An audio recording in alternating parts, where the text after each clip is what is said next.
자, 오늘 이 시간에는 성령 침례라는 주제로 세 번째 성령론 강의 이어가겠습니다.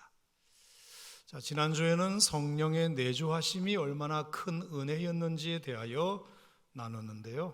성령은 우리가 하나님을 창조주로, 또 하나님을 아버지로, 또 예수님을 우리의 구원자로, 예수님을 우리의 주님으로 믿는 데 있어서 절대로 우리의 이성이나 감정이나 의지로는 도무지 믿을 수 없음을 아시고 그 일이 가능하도록 보이지 않는 팔로 이끌어 주시고 감동 주신 분이 성령님이실 뿐만 아니라 우리가 믿음의 사람이 되었다는 것을 보증해 주시려고 마침내 그 성령이 우리 안에 내주하기로 결정하셨다고 말씀드렸습니다.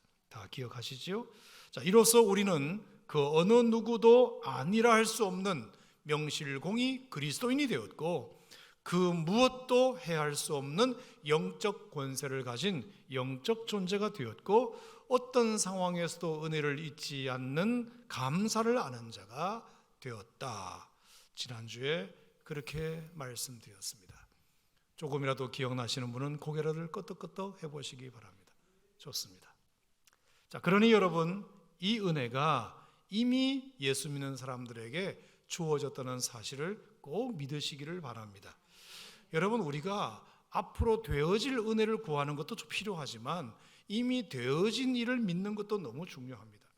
되어진 일은 믿지 않고 계속 되어질 일만 구하는 것은 그건 아니에요. 그러니까 이미 우리에게 주어진 일, 이미 우리에게 되어진 일, 성령의 내주, 성령의 거하심, 이것이 얼마나 중요한지 몰라요. 믿으시기를 바랍니다. 하지만 여러분, 이와 같은 성령의 은혜는 여기서만 그치지 않음을 오늘 말씀드리고자 하는데요.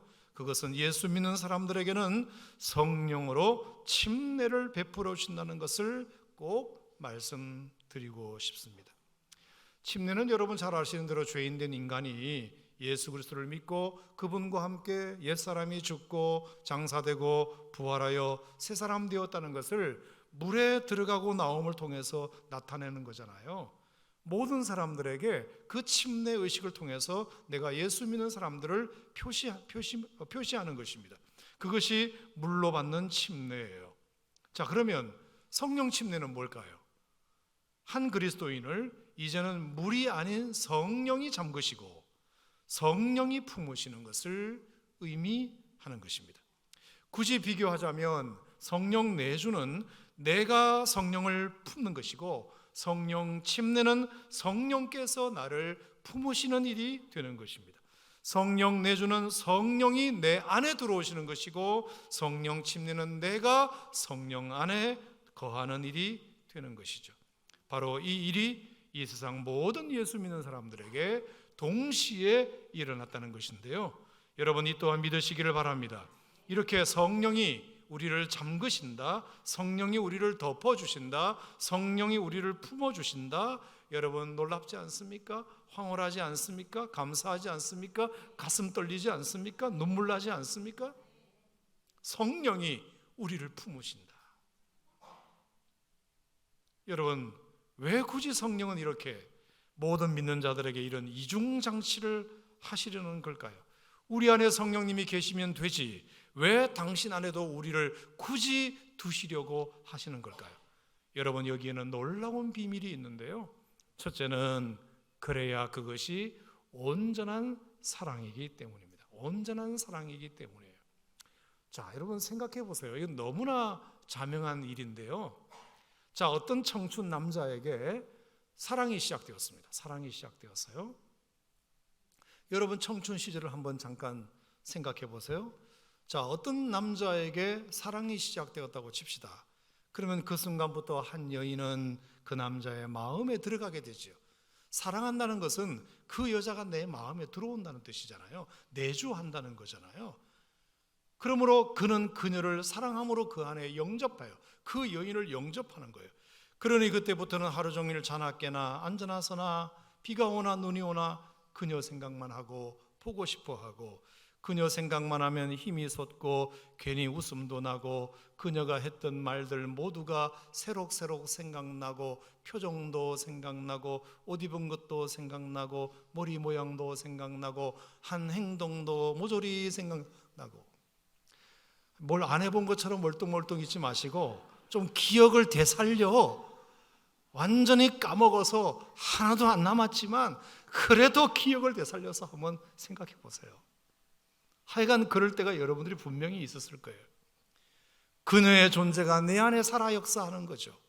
내 인격을 지배하고 내 시간을 지배하고 내 물질 씀씀이를 지배하고 꿈에도 나타나고 모든 것을 그녀에게 맞추게 되고 그녀를 묵상하고 뭘 좋아하는지를 살피고 그녀의 생각을 알고 싶고 그녀의 꿈을 알고 싶고 다음에 만나면 무슨 얘기를 재미있게 해줄까, 뭘 선물할까를 준비하게 되고 그 사람이 잘 되기를 바라고 그녀가 좋아하는 것만 하고 싶고 그녀가 싫어하는 것은 자연스럽게 안 하게 되고. 자, 한 여인이 한 남자의 가슴 속에 들어옴으로 일어나는 변화는 엄청나잖아요. 엄청나요. 한 여인을 사랑함으로 한 남자에게 한 여자가 가슴에 들어왔을 때 그 남자에게서 일어나는 변화는 엄청나요. 엄청나요. 가히 영혼의 핵폭발 같은 것이 일어난단 말이에요. 하지만 그것만으로 온전한 사랑이라고 말할 수는 없어요. 왜? 그것은 짝사랑으로도 가능하니까요.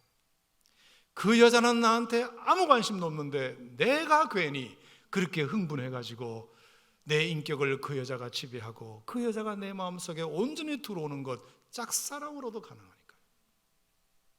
하지만 그것은 온전한 사랑은 아니잖아요. 사랑인 건 많지만 온전한 사랑은 아니잖아요. 짝사랑이잖아요. 그러므로 온전한 사랑은 내 마음에도 그녀가 있어야 되지만 미안하지만 그녀 마음에도 내가 있어야 그게 온전한 사랑이잖아요. 아멘입니까 여러분? 아멘까지는 할 건 없는데. 그러니까 나의 이 순전한 고백을 그 여인이 받아주어서 그녀도 나를 사랑해야 온전한 사랑이 되는 거죠. 그녀도 나를 보고 싶어 해야 되고 그녀도 하루 종일 내 생각만 해야 되고 내가 한 말이 그녀에게도 울림이 돼야 되고 그녀 안에도 내가 살아 역사해야 되고 나도 그녀의 시간을 지배해야 되고 나도 그녀의 돈 씀씀이를 지배해야 되고 그녀도 내가 뭘 좋아하는지를 살필 줄 알아야 되고 내가 뭘 원하는지 나의 꿈에 대해서도 그녀는 알고 있어야 하고 그것을 이루도록 그녀도 나를 도와줘야 하고 다음에 만나면 무슨 얘기를 할지 그녀도 나에 대해서 고민할 줄 알아야 되고 그녀도 자연스럽게 내가 좋아하는 것을 그녀도 하려고 노력할 때 그게 쌍방이 되어야 온전한 사랑이라 말할 수 있잖아요. 우리가 예수님 믿는 것 역시도 마찬가지죠. 우리에게 믿음이 생기는 순간 성령이 내 안에 들어오시죠. 내가 하나님을 사랑함으로 하나님의 영이 우리 안에 확 들어옵니다. 그러면 그때부터 무슨 일이 나죠? 내 안에 성령님만을 묵상하게 되고 성령님만을 생각하게 되고 하나님이 좋아하시는 것만을 하게 되고 나의 시간 씀이나 내가 물질을 쓰는 것이나 나의 재능을 발휘하는 것이나 나의 꿈을 설정하는 모든 일에 내 안에 계신 성령님으로 인하여 그것의 지배를 받고 하게 되는 거죠. 그것이 성령이 내주한다는 증거잖아요. 하지만 그것만으로 온전한 믿음은 아니죠. 왜? 성령 안에도 내가 있어야 되는 거죠. 그게 성령 침례란 말입니다. 성령 침례. 그게 바로 중요한 거예요. 자, 그래서 성령에 의하여 내가 예수님을 믿음으로 그 성령이 내 안에 보증으로 역사하셨을 뿐만 아니라 동시에 나도 성령 안에 들어가서 성령이 나를 품으신다. 나도 예수님을 영접하고 예수님도 나를 영접하고 나도 성령을 모시고 성령도 나를 품고 이것이 성령 침례 사건이다.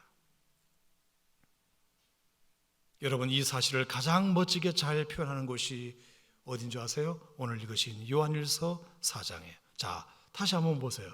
요한일서 4장 13절 그의 성령을 우리에게 주심으로 자, 성령을 우리 안에 주셨죠. 우리가 그 안에 거하고 그가 우리 안에 거하시는 줄을 아느니라. 아멘입니까 여러분? 아버지가 아들을 세상의 구주로 보내신 것을 우리가 보았고 정언하노니 누구든지 예수를 하나님의 아들이라 시인하면 하나님이 그의 안에 거하시고 그도 하나님 안에 거하느니라. 여러분, 하나님이 그의 안에 거하신다는 게 뭐예요? 성령 내주죠. 그러면 그도 하나님 안에 거한다는 게 뭐예요? 성령 침내죠.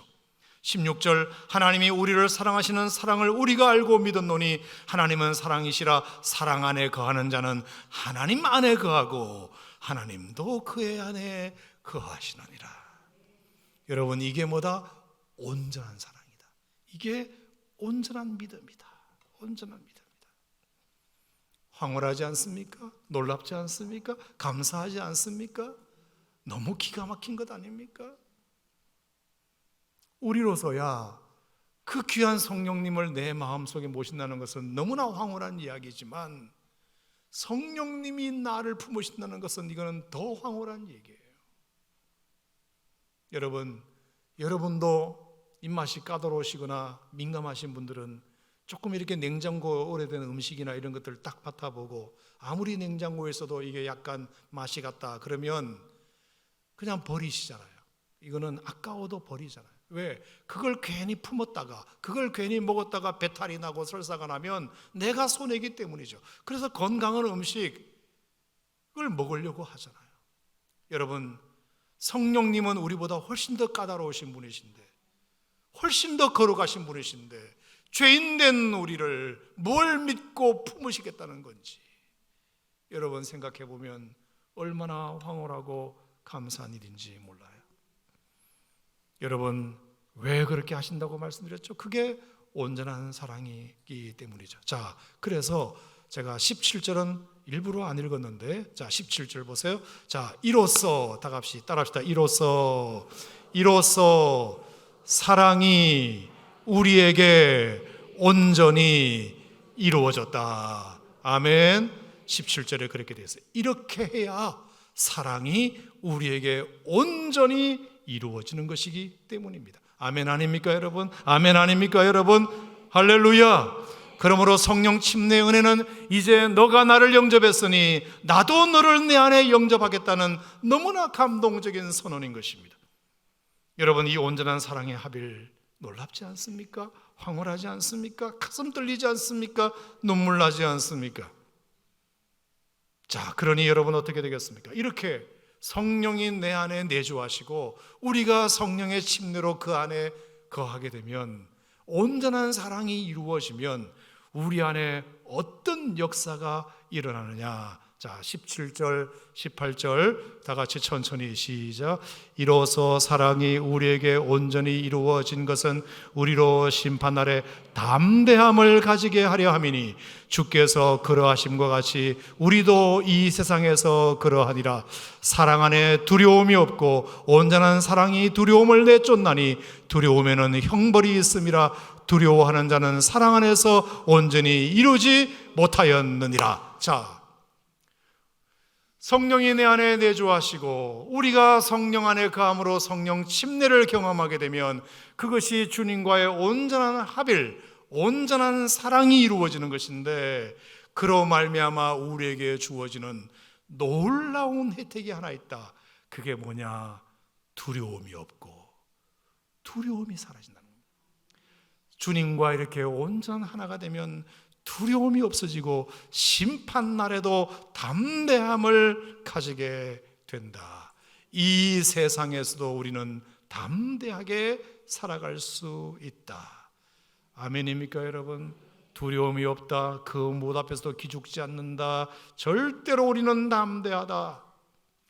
결국 그 무엇도 두려워하지 않는 용기와 담대함은 어디서 나오느냐? 하나님과 온전히 하나 되는 데서 나오는 것입니다. 성령과 하나 되는 데서 나오는 것이에요. 그러면 그 무엇 앞에서도 우리는 두려움이 없는 것입니다. 언젠가도 제가 말씀드렸죠. 로마의 기독교 박해 시절에 그 수많은 그리스도인들이 형장의 이슬로 사라졌던 시절에, 그럼에도 불구하고 어떻게 그들은 하나밖에 없는 목숨마저 아까워하지 아니하고 신앙을 지키며 과감하게 순교할 수 있었을까? 그것은 두 가지. 첫째는 말 그대로 예수 믿는 사람들에게는 목숨이 하나만 있는 것이 아니라 두 개 있음을 믿었기 때문이죠. 하나는 육적인 생명, 또 하나는 영적인 생명.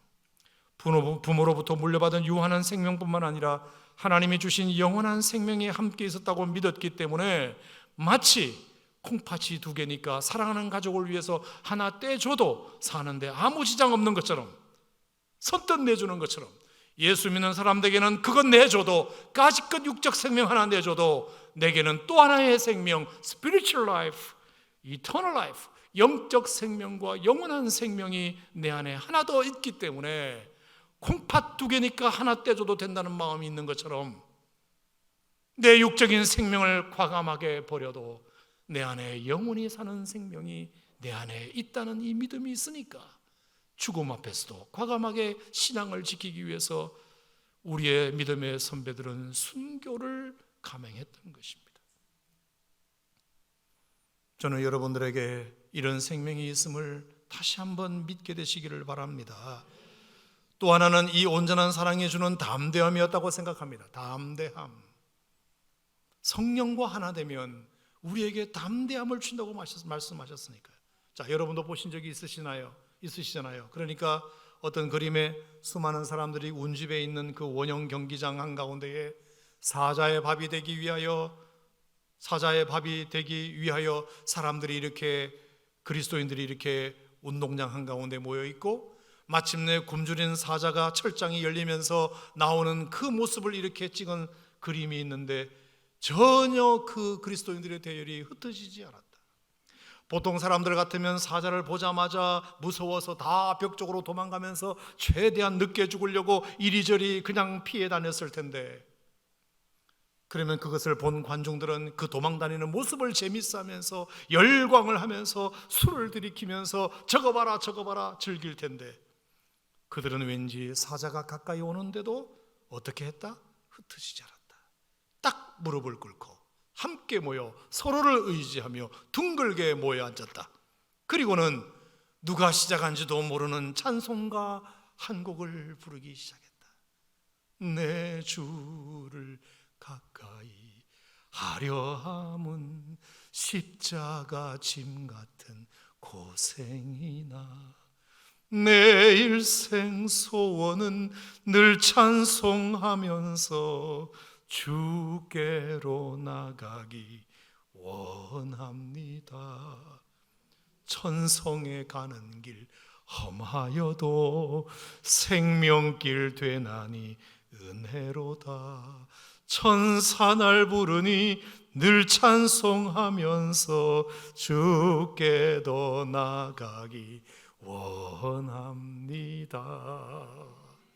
사람들이 원형 경기장에서 술을 마시면서 몇 사람들, 그 일멸의 사람들이 사자의 밥이 되는 뜯겨 죽는 모습을 즐기면서 희희낙낙하면서 웃으며 즐기려고 생각했는데 갑자기 그들은 대열이 흩어지지 않고 모여서 함께 누가 한 사람이 성가대 지휘자가 된 양 함께 내 주를 가까이 선창을 하니까 조용히 사람들이 따라 그것을 부르게 되었다. 그러니까 관중들, 경기장에 있는 지켜보는 사람들이 도대체 저 사람들이 뭐 하는가 점점 더 조용해지기 시작했고, 그러다가 갑자기 그 경기장 안에는 관중들의 야유 소리는 줄어들고 그 경기장 안에 있는 성도들의 찬송 소리가 그 경기장의 공명을 타고 울려 퍼졌다. 그랬더니 관중들 술맛도 어떻게 됐다? 완전히 떨어졌다. 도대체 저 사람들은 뭐 하는 거냐? 그런 가운데 사자는 달려들었고 한 사람 한 사람씩 물어뜯기 시작했다. 그런데도 그들은 여전히 대열을 흐트러뜨리지 아니하고 마지막 순간까지 숨질 때 되도록 늘 찬송하면서 주께로 나가기 원합니다. 그렇게 찬송을 불렀다. 그러자 원형 경기장의 관중들은 그 비참하면서도 놀라운 장면에 완전히 압도당하고서는 집으로 돌아가는 내내 아무런 말도 하지 못했다. 사람들의 비명소리가 그 경기장을 덮은 것이 아니라 그 찬송소리가 그 경기장을 완전히 덮어버렸다. 완전히 메아리 쳤다. 그 이해할 수 없는 여운이 완전히 그 도시를 덮어버렸다. 여러분, 이게 뭐죠? 담대함이죠. 두려움이 없는 거죠. 왜 그럴까요, 여러분? 내 안에 성령님이 계시고 내가 성령 안에 있기 때문이죠. 그 주님이 내 안에만 계신다면 내가 죽으면 주님도 잃어버리는 것이지만 내가 주님 안에도 있기에 세상에 나는 잃어도 주 안에 있는 나는 잃어버리지 않는다. 내가 주 안에 있으므로 절대로 잃어버리지 않는다. 그래서 요한계시록 14장 13절에 주 안에서 죽는 자는 뭐다? 복이다. 복이 있도다. 복되도다. 사나 죽으나 우리가 다 주 안에 있으면 그게 우리에게 담대함을 주고 평안을 준다는 것입니다. 나는 있어도 당신이 곁에 없으면 나는 언제나 없습니다. 나는 없어도 당신이 곁에 있으면 나는 언제나 있습니다.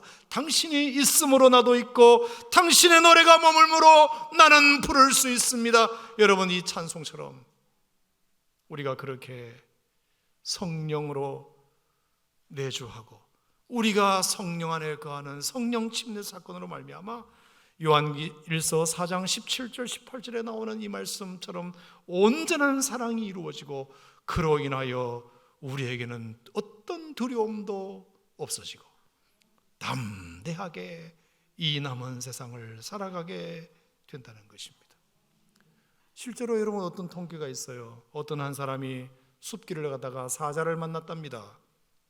그러면 그 사자를 만났을 때 공포감을 100이라고 치면 그 공포감을 줄여가는 방법이 몇 가지가 있는데, 첫 번째, 그 사자를 공격할 수 있는 칼이나 창을 가졌다면 그 100이라는 두려움이 80으로 줄어든답니다.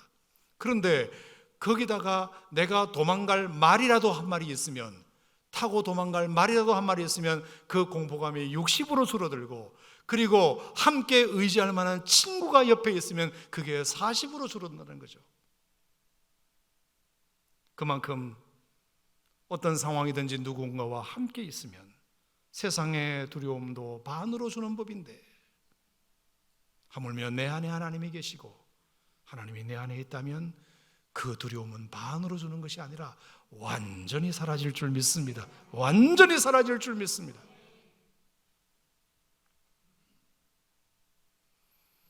그래서 예수님도 승천하시면서 제자들에게 남기신 말씀이 사도행전 1장 4절 5절 말씀이었어요.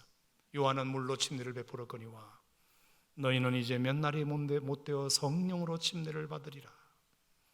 그러니 너희는 내 약속을 믿고 예루살렘을 떠나지 말고 약속하신 것을 기다리라 그랬어요. 왜 예수님께서 가시는 마당에 성령으로 침례를 받는다는 말씀을 하셨을까요? 요한은 물로 침례를 베풀었지만 너희는 이제 성령으로 침례를 받을 것이라는 말씀을 왜 마지막 순간에 하셨을까요? 그래야 사도행전 1장 8절에 나오는 말씀처럼 그래야 그들이 증인이 될 수 있기 때문이죠. 증인. 사도행전 1장 8절에 뭐죠? 오직 성령이 너에게 임하시면 너희가 권능을 받고 예루살렘과 온 유대와 사마리아와 땅끝까지 이르러 내 증인이 되리라. 증인이 되리라.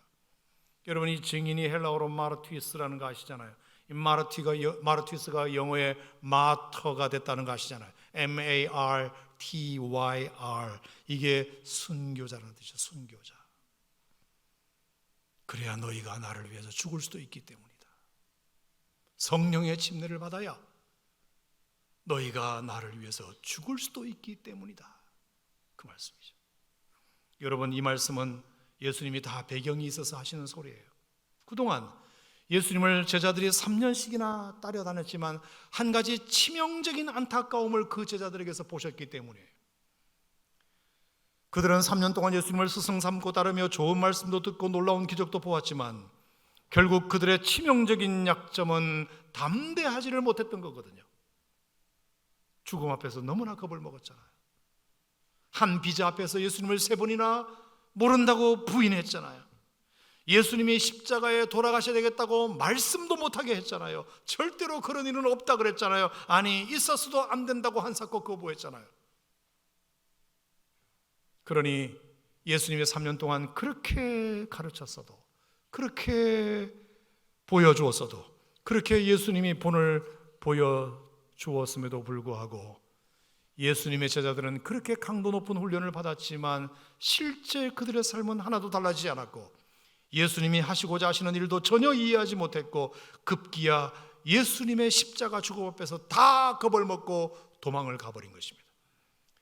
예수님의 제자들에게 치명적인 약점은 담대함이 없었던 거죠. 담대함. 예수님이 십자가에 돌아가시는 걸 보고서도, 예수님이 죽음의 권세를 이기시고 부활하신 것을 보고서도 그들에게는 여전히 그것이 없었다. 그러니 얼마나 예수님 마음이 무너졌겠습니까? 그런데 어느 날 갑자기 태도가 달라지죠. 죽음 앞에서도 하나 두려워하지 않게 되죠. 유대인들 앞에서 당당하게 너희가 법 없는 자들의 손을 빌려 저 예수를 못 박아 죽였지만 하나님이 그를 사망의 고통에서 풀어 살리셨다. 그러니 너희들도 회개하고 죄사함을 받으라. 이렇게 베드로가 어느 날 갑자기 선포하지 않습니까?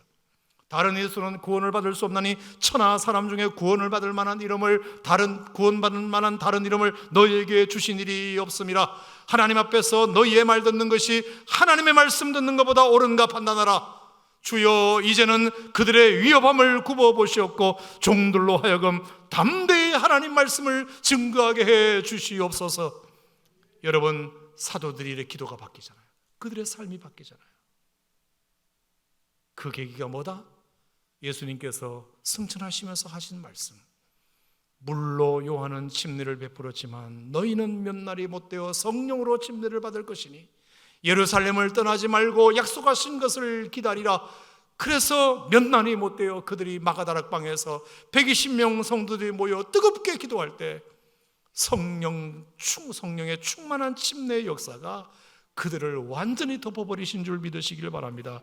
그때부터 그들은 마음이 뜨거워져서 물불을 안 가리고 복음을 전하는 일에 목숨을 걸게 됩니다. 목숨을 걸게 돼요.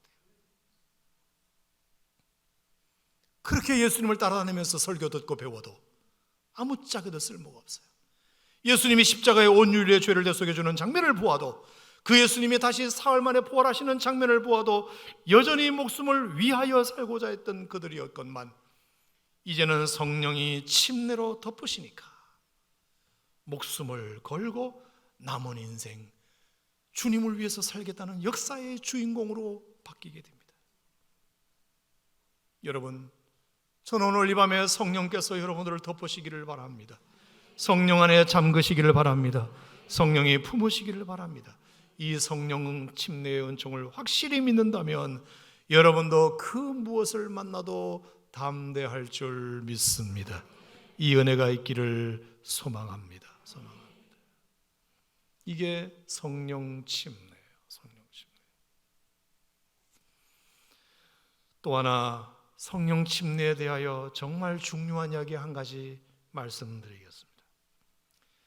성령 침례의 첫 번째 이유는 우리를 온전한 사랑이 되게 하고 담대하게 하기 위해서 하시는 것이지만, 또 하나의 중요한 이유는 모든 믿는 자들을 성령 안에서 하나 되게 하시기 위하여 성령 침례를 베푸는 것입니다. 자, 고린도전서 12장 13절 말씀을 보겠습니다. 고린도전서 12장 13절, 아주 중요한 성경 구절인데요. 고린도전서 12장 13절,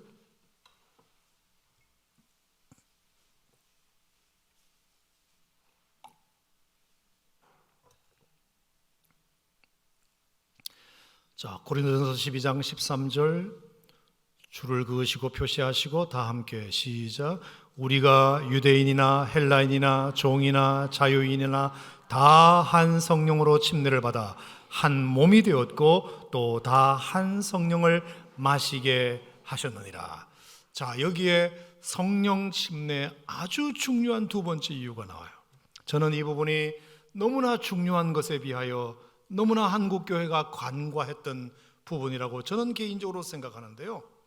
자, 이 말이 뭐냐 하면, 우리가 예수 믿는 사람들은 믿음으로 거듭난 생명을 얻는 즉시 하나님의 자녀가 되는 거잖아요. 하나님의 자녀가 되는 거예요. 그러면 그 자녀됨은 우리 모두가 다 한 성령으로 침례를 받아 그 안에서 한 몸이 되는 것이잖아요. 자, 우리가 예수님을 구주와 주님으로 믿고 하나님 아버지를 나의 아버지로 모시면 그분의 자녀가 되는 것이기도 하지만 그로 말미암아 한 아버지 아래서 우리가 한 몸이 되는 거잖아요. 한 몸이 되는 거예요. 그러므로 믿는 즉시 그 모두는 믿음의 한 가족 공동체가 된다는 뜻을 여기도 포함하고 있는 것이에요. 자, 그러니까 거기에는 누구도 가릴 것이 없다. 유대인이든 헬라인이든 종이든 자유인이든 신분 고하를 막론하고 지위고와 빈부귀천을 막론하고 남녀노소를 막론하고 한 성령으로 침례를 받았으면 무조건 한 형제다, 무조건 한 가족이다, 무조건 한 자매다, 이 뜻이에요. 왜? 우리의 아버지는 하나님 한 분이시니까. 우리는 모두가 다 형제라는 말씀이에요. 그러므로 우리가 하나님의 자녀가 되는 순간부터 우리는 모두가 다 한 공동체가 된다는 사실도 이 성령 침례의 의미 속에 아주 강하게 들어있는 교훈이에요. 여러분, 이건 이치적으로 너무 맞지 않아요? 자, 한 아기가 이 땅에 태어났습니다. 그러면 아빠가 있으니까 태어났겠죠. 엄마가 있으니까 그 아이가 태어났겠죠. 하지만 그 아이는 이 땅에 태어나면서 알아야 할 또 하나의 사실이 있어요. 아, 저분이 내 아버지시구나, 저분이 내 어머니구나 라는 사실도 알아야 하지만 동시에 이 땅에 태어난 모든 인간은 태어나면 누구의 자녀만 되는 것이 아니라 누구의 동생도 될 수 있다는 사실을 알아야 돼요.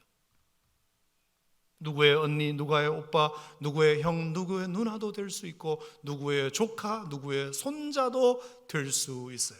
그것은 우리의 선택이 아니에요. 내가 태어나서 형을 고른 게 아니에요.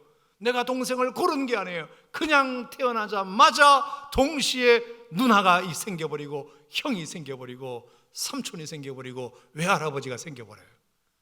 태어남과 동시에 생기는 거예요. 그러므로 내가 한 가족의 일원이 되었다, 내가 누구의 아빠로부터 내가 자녀가 되었다는 것은 그 수직적 관계만 생각할 것이 아니라 수평적 관계로 펼쳐진 동시에 나와 함께 그 자녀가 된 한 성령을 마심으로 한 몸이 된 지체 형제들도 내 형제다, 내 자매다, 내 가족이다, 이 생각을 분명히 해야 합니다. 분명히. 내가 왜 우리 부모의 자식만 되면 됐지 누구의 동생까지 되어야 하느냐고 말할 수는 없는 것이에요. 그러므로 인간은 태어남과 동시에 가족이 신앙도 마찬가지죠. 우리가 믿음으로 하나님의 자녀로 거듭나지만 동시에 성령의 침례로 말미암아 우리는 자유인이나 종이나 유대인이나 헬라인이나 한 아버지에서 태어난 한 자녀가 된다는 것을 잊지 말아야 합니다. 이는 우리가 믿는 것과 동시에 우리가 믿음의 공동체 일원이 됐다는 사실도 기억해야 된다는 뜻이에요. 그러므로 내가 하나님은 믿는데 교회는 싫어, 물론 그 말이 어떤 의미인지 내가 모르는 건 아니지만 교회로부터 얼마나 많은 상처를 받았으면 그렇게까지 말을 하겠습니까마는 그럼에도 불구하고 주님이 우리를 그 공동체를 통하여 자녀로 부르신 이상 공동체를 여러분 신앙생활하는 끝까지 버리시면 안 돼요. 버리시면 안 돼요. 그게 성령 침례의 또 다른 중요한 메시지니까요. 예수 믿는 사람들은 반드시 공동체 속에 있어야 돼요. 공동체 속에. 교회 공동체 속에. 그래서 우리가 뭐 도교는 타오이즘, 불교는 뭐 부디즘 이렇게 얘기하잖아요. 뭐 유교는 컨퓨시아니즘, 또 카톨릭은 카톨리시즘, 다 이즘이에요. 하지만 기독교는 크리스티아니즘 이렇게 하잖아요. 사전에 그런 말은 없어요. 기독교는 크리스티애니티예요. 크리스티애니티. 여러분 이게 뭐예요? 커뮤니티, 공동체를 의미하는 거예요. 공동체. 철저하게 기독교는 공동체예요. 공동체. 나는 그냥 하나님과 1대1로 조용하게 믿을 거야. 나 건드리지 마. 나 교회도 안 나가고 목장 생활도 안 하고 아무것도 안 할 거야. 물론 얼마나 상처를 그동안 받았으면 그렇게 하시겠습니까마는 그건 정상적인 것이 아니에요. 그것은 내가 어느 아버지로 자녀로 태어났지만 형, 동생, 누나, 언니, 오빠를 다 무시하는 것과 같은 것이에요. 홀로 외롭게 외동아들처럼 사는 것이에요.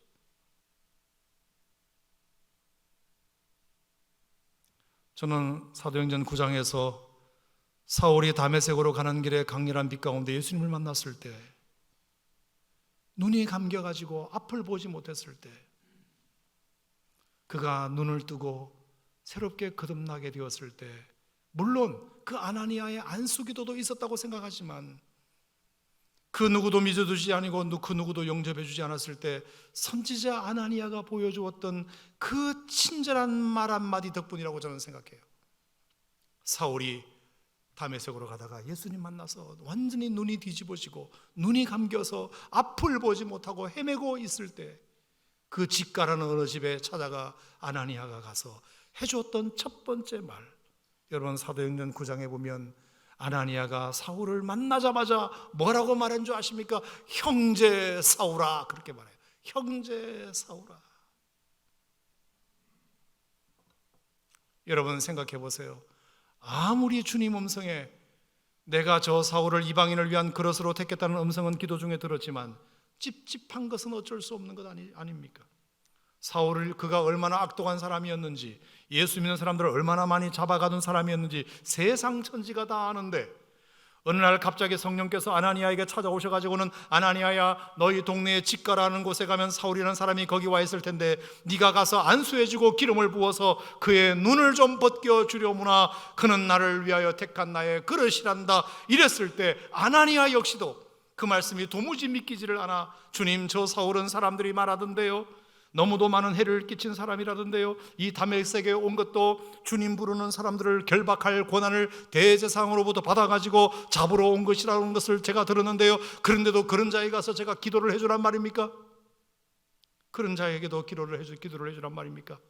그런 의문이 아나니아인들 왜 안 들었습니까? 많은.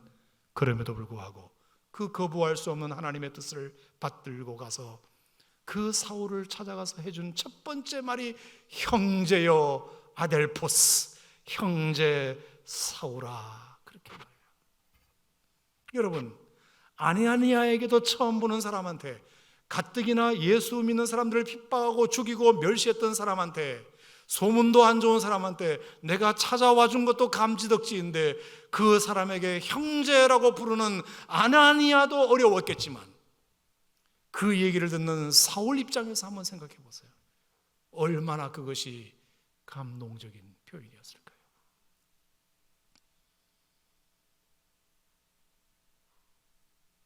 얼마나 감동적이었을까요? 이 호칭으로 이 사울이 받았을 충격은 가히 상상을 넘었을 거예요. 여러분, 이 아델포스라는 말은 형제라는 말인데 같은 어머니 배에서 태어난 사람을 지칭하는 말이거든요. 그러니까 아버지가 같다고 해서 형제는 아니에요. 어머니가 같을 때 형제라는 말을 쓰거든요. 아델포스. 그러니까 정말 끈끈하고 뗄래야 뗄 수 없는 그런 형제라는 호칭을 세상에 처음 만난 그 사울에게 아나니아라는 위대한 선지자가 과거 전적이 화려한 자신에게 형제라고 말해 주었으니 사울에게는 얼마나 그것이 큰 충격으로 와닿았겠습니까? 저는 그 일로 사울이 지금까지 알았던 모든 율법에 대한 개념이 다 박살났다고 봐요. 글로만 알던 하나님의 사랑이 몸으로 느껴지는 순간이었다고 봐요. 구약의 율법이면 다 되지 무슨 예수가 필요하냐고 생각했던 그 선입견과 편견, 우리 유대인만 택하셨지 이방인들은 개돼지로 취급해도 된다는 그런 선입견과 편견 역시 완전히 그 한 방에 다 벗겨졌을 거라고 봐요. 그래서 바울은 이방인의 사도가 돼요. 눈에 비늘이 벗겨지고 다시 보게 되고 다시 일어나고 다시 강건해지고 다시 회복되게 돼요. 그러므로 만약 아나니아가 그 선입견과 편견을 가지고 소문으로만 규정하고 판단하고 사울을 찾아가는 것을 거부했더라면, 사울을 찾아갔더라도 멀리서 그냥 안수해주는 척만 했더라면, 형제라고 입 밖에 내지 않았다면 어떻게 되었을까?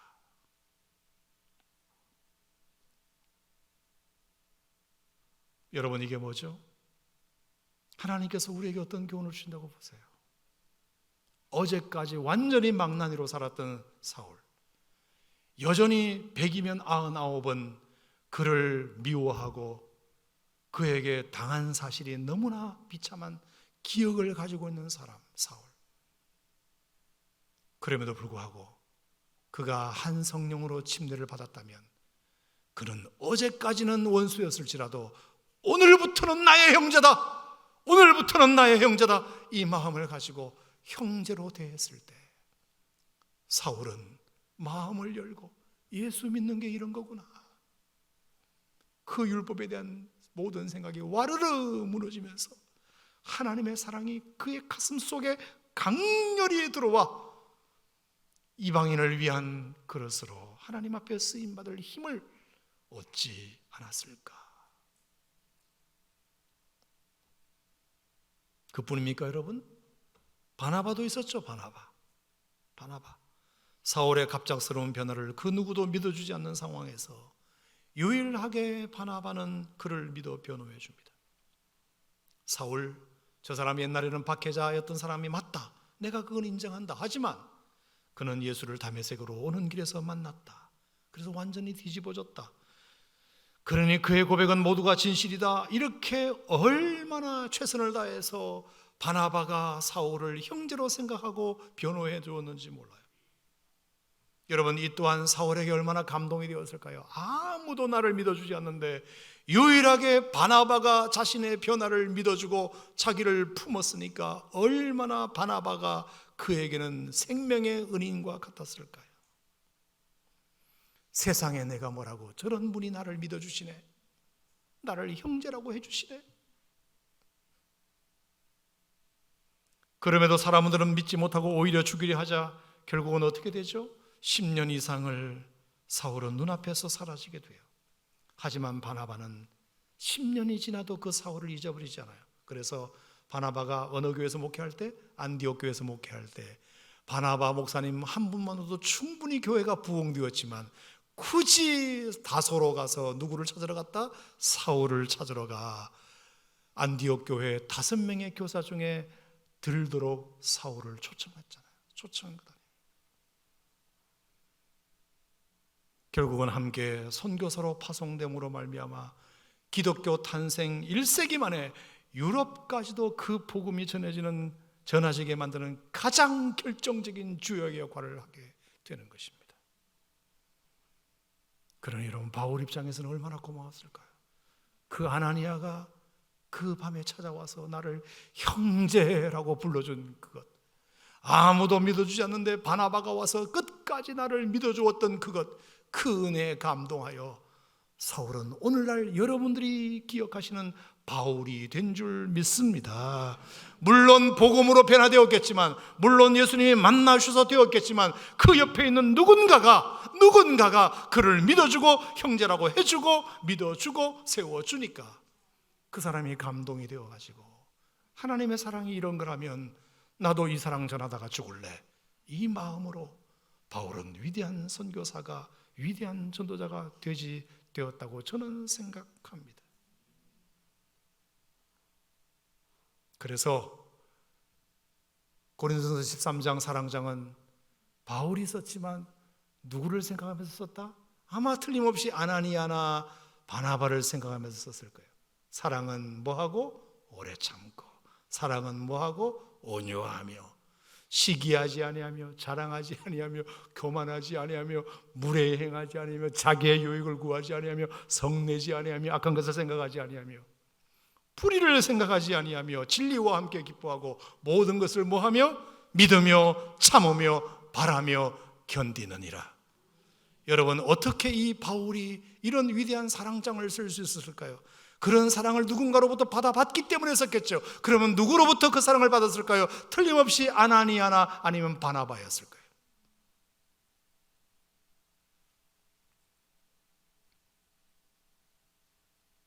여러분, 이게 성령의 침례예요. 우리가 한 성령으로 침례를 받아 한 몸이 되었고, 거기에는 유대인이나 헬라인이나 종이나 자유인이나 다 구별 없이 다 한 성령을 마시게 한 가족이다. 한 가족이다. 아멘입니까 여러분?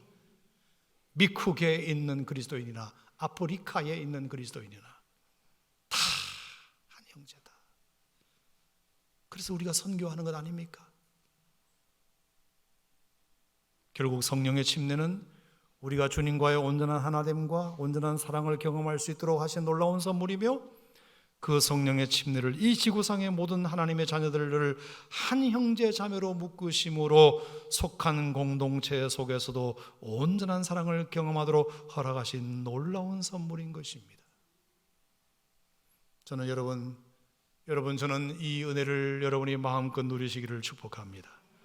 성령이 내 안에, 내가 성령 안에 거하게 하신 이 은혜로 말미암아 그 어떤 것 앞에서도 담대해지시기를 축복합니다.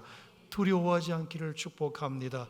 또한 우리 모두가 한 성령을 마신 한 몸 공동체이니 절대로 이 공동체 해야 할 생각하지 말고, 미워하지 말고, 갈등하지 말고, 싸우지 말고, 용서하고 성령이 하나하게 되게 하신 것을 힘써 지켜갑시다. 여러분, 이것이 성령 침례를 받은 우리의 의무예요. 우리의 의무예요. 여러분, 현대인들은, 여러분도 현대인이고 나도 현대인들이지만 현대인들은 세 가지 갈증이 있는 것 같아요. 첫째는 사람들이 나를 있는 그대로 안 봐줘요. 있는 그대로 안 봐줘요. 꼭 누구 아들로 보거나, 아니면 무슨 목사님으로 보거나, 아니면 무슨 회사의 사장님으로 보거나, 꼭 그렇게 보지 그 한 인간 존재로서 봐주질 않아요. 어느 누구도. 그게 많이 부담될 때가 있어요. 부담될 때 있어요. 저는 어디 가도 목사님이에요. 어디 가도 목사님. 그게 나쁜 건 아니지만, 그것이 나를 지켜주는 어떤 것도 되지만, 내가 내 마음에 어떤 자유가 없을 때가 있거든. 자유가. 사람은, 이 현대인들은 그 갈증이 있어요. 나를 있는 그대로 안 봐줘. 있는 그대로. 그냥 저 사람도 한 인간이다. 그냥 한 존재다. 누구도 그렇게 안 봐줘요. 그래서 그렇게 나를 있는 그대로 봐주는 공동체가 있으면 확 가버려요. 확 가버려요. 그러니까 뭐 이렇게 오빠 그러면 그냥 확 가버리잖아요. 확 가버리잖아요. 그냥 자기를 그냥 있는 그대로, 그냥 아무것도 없이 그냥 봐주면 사람들이 그냥 확 가버려요. 확 가버려요. 여러분의 교회가 그런 공동체가 돼야 돼요. 사장을 내 대로 다 떼고, 교수님을 내 대로 다 떼고, 뭐 다 떼고 그냥 다 떼고, 그냥 있는 그대로 그리스도 안에서 한 형제자매, 우리가 부르는 신분 호칭은 있지만 그리스도 안에서 한 형제자매, 그 이상도 그 이하도 아니다. 저도 아픔이 있을 것이고, 저도 갈등이 있을 것이고, 그 사람도 상처가 있을 것이고, 그 사람도 부담이 있을 것이고, 그 사람도 눈물이 있을 거다. 왜 장모님이나 돼가지고 이렇게 얘기할 거지 말고 그냥 있는 그대로. 우리가 그렇게 봐주는 공동체가 정말 필요해요. 목장이 그래서 중요한 거 아니겠어요? 목장 안에서 그냥 편가르기 하지 말고, 뭐 선입견 갖지 말고, 도덕적 윤리적으로 판단하지 말고 그냥 있는 그대로 봐주면 세상 어느 천지도 다 그렇게 도덕적인 윤리적으로 평가하고, 실력으로 평가하고, 능력으로 평가하는 사회 속에서 다 그런 것 떼고 존재만으로도 귀하게 여기는 공동체, 그게 이제 부모가 자식을 사랑하는 거잖아요. 부모의 자식 사랑은 세상이 다 자식을 욕해도 내한테는 고마워, 귀한 자식이잖아요. 나한테는 귀한 자식이잖아요.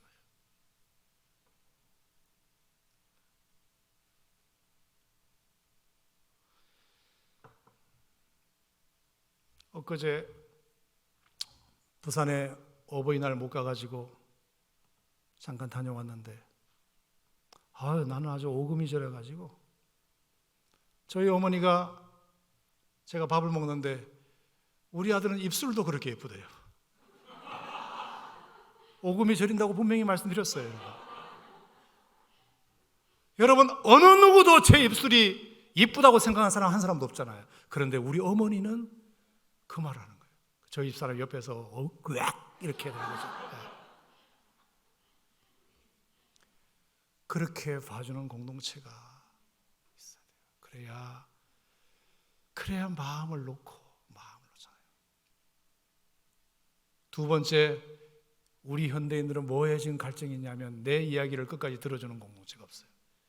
내 얘기를. 시끄럽다, 말도 안 되는 소리 하고 있네. 이 말이 입에 붙어버렸어요.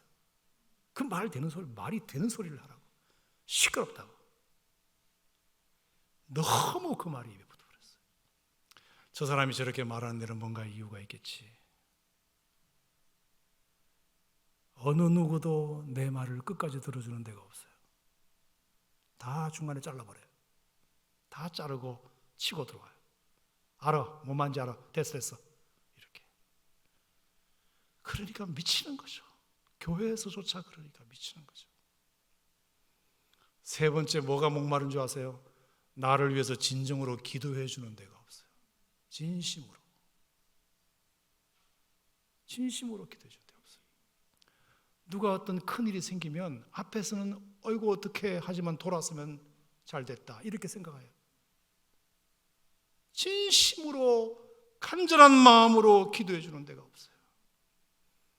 그러니까 이 말은 반대로 교회가 존재 자체를 인정해 주고 그 사람 말을 끝까지 들어주고 진심으로 기도해 준다면 어느 공동체보다 아름다운 공동체가 될 거 아닙니까?